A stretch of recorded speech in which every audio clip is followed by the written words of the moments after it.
हाँ जी, तो कैसे हो आप लोग? बहुत-बहुत स्वागत है आप सबका इस यूट्यूब चैनल पे। दोस्तों फाइनली अब आपकी वो घड़ी आ चुकी है कल यानी 24 फरवरी को। जी हाँ मेरे दोस्त, कल 24 फरवरी को आप लोग का एग्जाम है और आज ये 23 फरवरी है और मैं ये वीडियो बना रहा हूँ। वीडियो इसलिए बना रहा हूँ कि ये जो पेपर अभी आप स्क्रीन पे देख रहे हो काफ़ी वेरी इंपॉर्टेंट है। इससे डायरेक्ट टू डायरेक्ट क्वेश्चन फंसेंगे। इसको मैं पहले करा चुका हूँ, फिर इसको रिवाइज करा दे रहा हूँ। मात्र 15 से 20 मिनट ज़्यादा आपका टाइम नहीं लूँगा क्योंकि मैं जानता हूँ आपका टाइम काफ़ी इंपॉर्टेंट है इस समय। ठीक है? चलो, ये पेपर देखो, ये 2024 में आया हुआ पेपर है। 2024 में आया था। हिंदी का ये पेपर कोड है 801 एच ए। देखो ध्यान देना, मैं कुछ चीजें यहाँ पे बता रहा हूँ, उसके बाद वीडियो स्टार्ट करता हूँ। यहाँ पे क्या है कि यूट्यूब पे देखो बहुत सारा आपको वायरल पेपर कर कर मिल जाएगा कि वायरल पेपर आ गया मार्केट में, ये वो। ऐसा नहीं है। लोग क्या करें कि ये 2024 का पेपर है ना, इसी को यहाँ 2025 लिख दे रहे हैं। जैसे ये पेपर मैंने खुद टाइप किया हुआ है, ये जो पेपर अभी आपको स्क्रीन पे दिख रहा है ना, ये मैंने टाइप किया है। तो टाइप किया है तो यहाँ 2024 का जगह मैं 2025 लिख दूं तो दिक्कत क्या है ये बताओ ना। ठीक है? तो वही कहकर और 2025 बताकर और मतलब यूट्यूब पे वीडियो बना रहा है। कोई अगर किसी को वायरल पेपर भी मिलता है तो वो यूट्यूब पे वीडियो कभी नहीं बनाएगा, उसको जेल वेल नहीं जाना। ठीक है? इस बात को ध्यान रखना। चलो, तो यहाँ चलो, यहाँ सबसे पहले मैं, आप जानते हो कि इस पेपर सेट का सबसे पहले आप जानते हो कि 20 मार्क का एमसीक्यू आएगा, तो इस पेपर सेट का 20 एमसीक्यू सॉल्व करते हैं।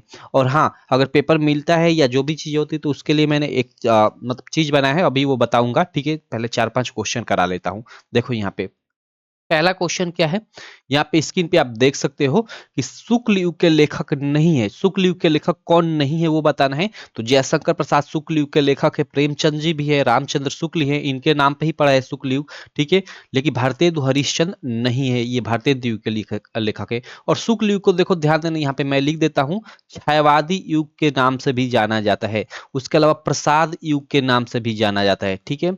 इस बात को ध्यान रखना। ठीक। और यहाँ प्रेमचंद युग के नाम से भी जाना जाता है शुक्ल युग को। सबसे ज्यादा इसको छायावादी युग के नाम से फेमस है और इसकी समय सीमा पूछा जाता है एग्जाम में। तो 1919 से 1938 ईस्वी आप डायरेक्ट याद रखना। ठीक है? देखना एग्जाम में पूछेगा ही पूछेगा। तो ये चीजें आप लोग याद रखना। सेकंड प्रश्न की, पूस की रात कहानी के लेखक है। पूस की रात कहानी के लेखक प्रेमचंद है। सिंपल। आगे चलते हैं। प्रश्न संख्या थर्ड क्या है कि सिंदूर की होली नाटककार के मतलब के नाटककार है। ओके, सिंदूर की होली नाटक विधा पे आधारित रचना है और इसके नाटककार लक्ष्मी नारायण मिश्र है। सी वाला आपका बिल्कुल राइट ऑप्शन हो जाएगा। उसके बाद प्रश्न संख्या फोर्थ है, आप स्क्रीन पे देख सकते हो। रूस में 25 मास यात्रावृत्त के लेखक है। यात्रावृत्त के लिए कौन फेमस है? राहुल संकीर्तन। और रूस में 25 मास इनकी ही रचना है। आगे चलते हैं। प्रश्न संख्या 5 क्या है कि माटी हो गई सोना संस्मरण के लेखक है। भाई कन्हैयालाल मिश्र। प्रभाकर डायरेक्ट याद रखना, काफी इंपॉर्टेंट है। माटी हो गई सोना संस्मरण विधा पे आधारित रचना है, ये भी याद रखना। और इसके रचनाकार कौन है? कन्हैयालाल मिश्र, प्रभाकर। तो देखो यहाँ पे 5 क्वेश्चन हो गए। मैं बताया कि 5 क्वेश्चन के बाद कुछ चीजें बताऊंगा। देखो हमारी एक ऐप है यूपीएमएसपी स्टडी कर कर। ठीक है? यूपीएमएसपी स्टडी, इसे आप प्ले स्टोर पे सर्च करोगे ना, प्ले स्टोर पे जहां से सारी ऐप आप डाउनलोड करते हो तो आ जाएगी, इसको डाउनलोड कर लेना। और डाउनलोड करने के बाद वहां पे हिंदी का मैंने टेस्ट भी डाला हुआ है फ्री में, आप टेस्ट भी दे देना वहां पे। और उसके अलावा यहाँ पे मैंने लॉन्च किया है, 20 तारीख को ही लॉन्च किया था अंतिम बैच। एक मिनट यार, सॉरी अंतिम बैच। देखो मैंने यहाँ पे लॉन्च किया है अंतिम बैच, जिसकी प्राइस देखो मैंने काफी कम, मात्र 30 रुपए रखी है। मात्र 30 रुपए। आप जरूर ज्वाइन करना। वहां पे बहुत सारी चीजें मैं भेजा हूँ जिसको पढ़कर बच्चे आसानी से अच्छे मार्क ला सकते हैं। और शाम तक कुछ होता है। ठीक है? अगर पेपर ऊपर कोई कहीं से, मतलब देखो हम लोग के पास क्या होता है कि बहुत सारे लड़के हमारे पास मतलब हम लोग का नंबर सेट किए होते हैं, पिछले के पिछले साल का नंबर सेट किए हुए होते हैं। तो कहीं से भी उनको पेपर मिलता है तो हम लोग को भेज देते हैं। तो अगर मिलता है या जो भी होता है तो हम लोग, ऐसा नहीं कि मैं आपको यूट्यूब पे उसका वीडियो बना दूंगा, ये मतलब गलत है। तो वहाँ ऐप में डाल दूंगा। समझ रहे हो बात को ना? ज्यादा नहीं बोलूंगा, छोड़ो।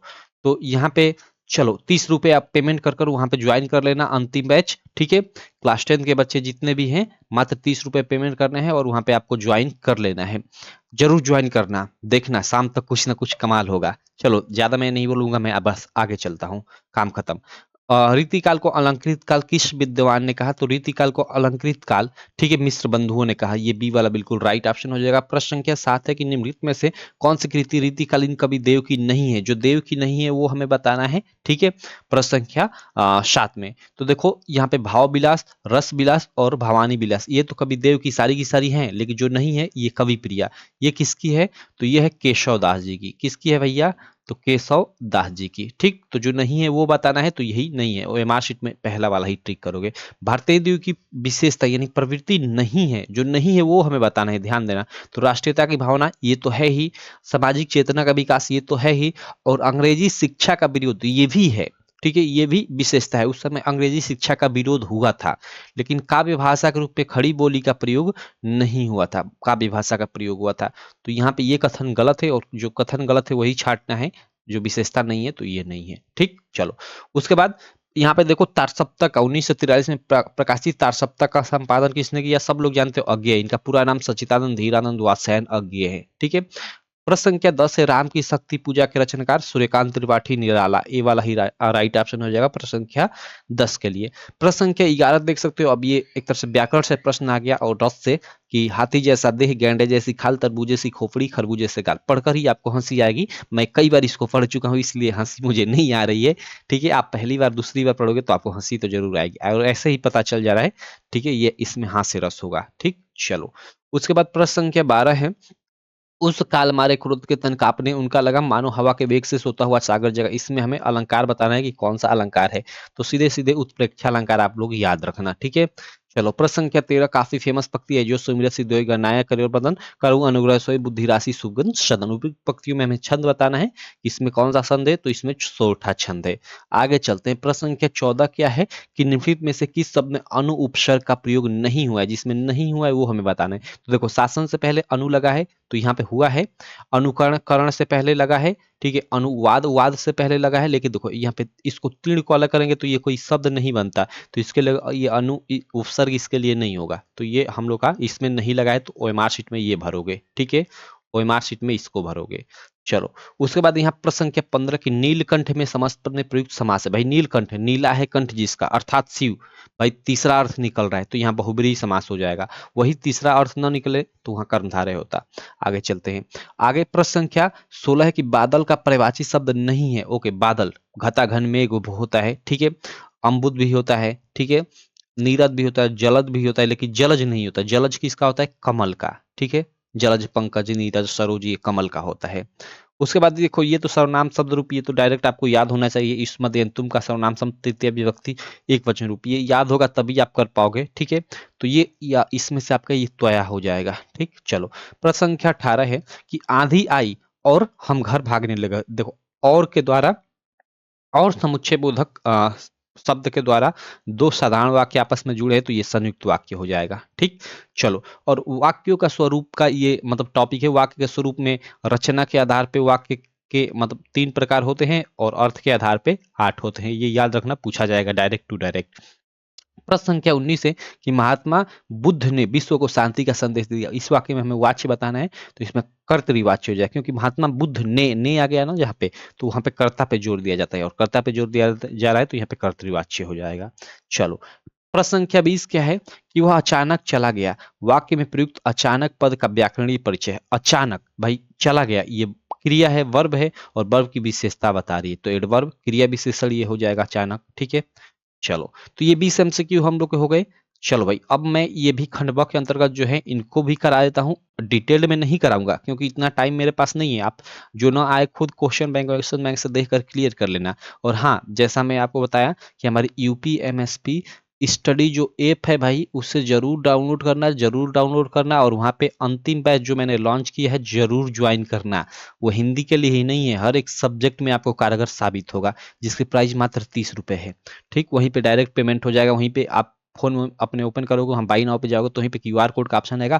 क्यूआर कोड पे क्लिक कर कर और किसी भी मोबाइल से स्कैन कराकर पेमेंट करा सकते हो, तो आपके मोबाइल में ओपन हो जाएगा। ये देखो, पहला आप जानते हो कि गद्यांश आएगा, 2 गद्यांश आएगा। यहाँ देखो, कुसंग का जोड़ सबसे भयानक होता है भाई, पहला चैप्टर हो गया कुसंग बुरी संगति यानी मित्रता। तो ये मित्रता वाले चैप्टर से है, काफी फेमस है, इसको पढ़कर जाना एकदम। मित्रता वाला चैप्टर जिसको लिखा है आचार्य रामचंद्र शुक्ल जी ने मेरे भाई। ठीक है, चलो मैं इसको नहीं कराता हूँ, इसको करते रहना है अब। ठीक, आगे चलता हूँ, आगे कराता हूँ। ये देखो, ईर्ष्या आ गया, ईर्ष्या। ईर्ष्या की बड़ी बेटी का नाम निंदा है, वेरी वेरी इंपॉर्टेंट, ये दोनों गद्यांश है। ठीक है, ईर्ष्या की बड़ी बेटी का नाम निंदा होता है। ईर्ष्या तू न गई मेरे मन से, ईर्ष्या तू न गई, तू न गई मेरे मन से, ठीक है, जिसको लिखा है कि इसने रामधारी सिंह दिनकर जी ने मेरे भाई। तो इसको भी आप क्लियर कर लेना, मैं आगे चलता हूँ। दूसरा प्रश्न आप जानते हो कि पद्यांश वाला रहेगा, और पद्यांश में देखो दो इसमें भी रहेंगे जैसे ऊपर मतलब थे। तो देखो यहाँ पे उद्धव जाहूं तुम ही हम जाने, देखो उद्धव जी की बात आ गई, श्याम तुम ही श्याम की बात आ गई। तो ये किस में मतलब उद्धव और श्याम के बारे में बात होती है, किस चैप्टर में आपके? तो सूरदास जी का जो पद है, सूरदास जी का जो पद वाला चैप्टर है ना, उसमें बात होती है। ठीक है, तो यहाँ पे सूरदास के पद से ये मतलब लिया गया है पद्यांश। तो सिंपल पद्यांश का संदर्भ लिखना है तो आप लिख लोगे, क्योंकि चैप्टर और कवि का नाम मालूम चल गया। और व्याख्या व्याख्या करते रहना, मैं आगे चलता हूँ। क्लियर नहीं है तो आप क्लियर कर लेना। चाहने में सुरबाला के गहनों में गूथा जाऊं, भाई पुष्प की अभिलाषा पहली ही लाइन से पकड़ लोगे। पुष्प की अभिलाषा, पुष्प की अभिलाषा वाला जो चैप्टर है उससे लिया गया है, जिसके लेखक कौन है?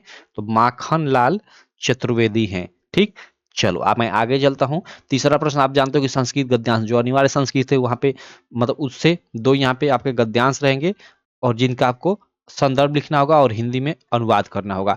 अब देखो यहाँ वाराणसी या प्राचीन काल दे गए है भाई, वाराणसी यहीं से पता चल गया। तो वाराणसी वाला हमेशा आता है। और ये देखो एकदा बहवह जना भूमि यानी रेल पे घर मतलब चढ़कर आयु चढ़कर, यानी प्रबुद्धो ग्रामीणा वाला जो चैप्टर है उससे ये मतलब, ये देखो ये दोनों ना काफी इंपॉर्टेंट है, इनका हिंदी अर्थ क्लियर कर लेना। देखना किसी ना किसी पेपर सेट में आना ही आना है, 100% आना है। ठीक है, तो इनको क्लियर कर लेना, मैं आगे चलता हूँ। आगे देखो, ये देखो प्रश्न संख्या 4 क्या है? सार्ता प्रस्तो मित्रम किंचित मित्रम गृहे शतः, ठीक है, आतुर से चकम मिथकम किंचित मित्रम मरिष्यत। और ये देखो बंधन मरणम वापि जय वापि पराजय उभयत्र समो वीर वीर भाव ही वीरता। तो ये किस किस, ये देखो ये श्लोक है, इनको पद्यांश भी बोला जाता है। तो ये वाला जो है ये आपके जीवन सूत्राणी से लिया गया है, और जीवन सूत्राणी के जितने भी श्लोक है उनका अर्थ आप क्लियर कर लेना, 100% आता है यहाँ पे। और ये देखो ये बंदनम मरणम, ये वीरह वीरेण पूज्यते, वीरह वीरेण पूज्यते वाला चैप्टर है ना, उससे ये है। ठीक है, चलो मैं आगे चलता हूँ। अर्थ नहीं क्लियर है तो अर्थ क्लियर इसका कर लेना। पांचवा प्रश्न आपका खंड काव्य होगा, तो ये तो हर जिले का अलग अलग होगा, देख लेना आपके जिले में कौन सा खंड काव्य आता है, वो खंड काव्य तैयार कर लेना। प्रश्न के 6 के क और ख में लेखो और कवियों का जीवन परिचय आएगा। कब मैं लेखकों में हमेशा कहता हूँ आचार्य रामचंद्र शुक्ल का, उसके अलावा जयशंकर प्रसाद का, रामधारी सिंह दिनकर का। कम से कम इन 3 लोगों का याद कर लेना, आपके एग्जाम में फंस जाएगा। बाकी 4 भी याद करने का मन हो तो आपका मन। ठीक है, और कवियों में मैं हमेशा बताता हूँ कि आप सूरदास का, तुलसीदास का, ठीक है, महादेवी वर्मा का, और एक किसी और का, कम से कम तो 4 लोगों का याद कर ही लेना। ठीक है, सुमित्रानंदन पंत मान लो, ठीक है, कम से कम 4 लोग का तो इसमें याद ही कर लेना, और इसको अच्छे से संक्षिप्त परिचय आपको बनाकर लिखना है। ठीक है, आई थिंक संक्षिप्त परिचय के बाद बारे में आपको मालूम होगा अच्छे से, जैसे उनका यहाँ एक चार्ट बनाना पड़ेगा जिसमें उनका जीवन जन्म कब हुआ था, उनकी शिक्षा क्या रही, माता का नाम, पिता का नाम, मृत्यु, एक चार्ट टाइप का बनाना होगा, उसके बाद लिखना होगा। ठीक, ये जानते होगे। उसके बाद यहाँ देखो एक ये तो 2 नंबर फ्री में आपको एक श्लोक लिखने का मिल जाएगा।